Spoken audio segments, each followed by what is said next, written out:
പൊതുമേഖലാ സ്ഥാപനമായ നെയ്യാറ്റിൻകര കെൽപ്പാമിലെ തൊഴിലാളികൾ CITU സംഘടന പിരിച്ചുവിട്ട് INTUCയിൽ ചേർന്നു. കന്റോൺമെന്റ് ഹൌസിൽ പ്രതിപക്ഷ നേതാവ് VD സതീശൻ തൊഴിലാളികളെ ഷോൾ അണിയിച്ച് സ്വീകരിച്ചു.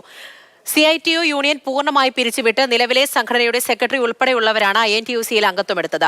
കെൽപ്പാമിലെ അഴിമതി കണ്ടെത്തിയ മുൻ MD SR വിനയകുമാറിനെ പിരിച്ചുവിട്ട നടപടിയിൽ പ്രതിഷേധിച്ചായിരുന്നു മാറ്റം. കെൽപ്പാമിലെ കെടുകാര്യസ്ഥതയിൽ നടപടി വേണമെന്നാവശ്യപ്പെട്ട് ജീവനക്കാർ സർക്കാരിന് പരാതി നൽകിയെങ്കിലും നടപടിയെടുത്തിരുന്നില്ല.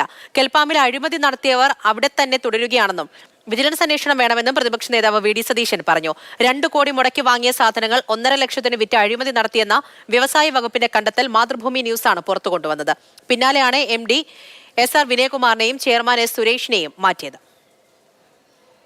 അഴിമതി പുറത്തുകൊണ്ടുവന്ന ആളെ ബലിയാടാക്കിയെന്നും അഴിമതി നടത്തിയ ആളുകളെ സംരക്ഷിക്കുന്നുവെന്നും ആ തൊഴിലാളികൾക്ക് അവിടെയുള്ള CITU തൊഴിലാളികൾക്ക് വളരെ ബോധ്യപ്പെട്ടുകൊണ്ടാണ് CITU മൊത്തം CITUവിൽ നിന്ന് രാജിവെച്ച് ചേർന്നത്. അഴിമതിക്ക് കുട പിടിച്ചു കൊടുക്കുകയാണ് ഗവൺമെൻറ്റിന് താല്പര്യമുള്ള ആളുകളാണ് ഈ അഴിമതി നടത്തിയത്.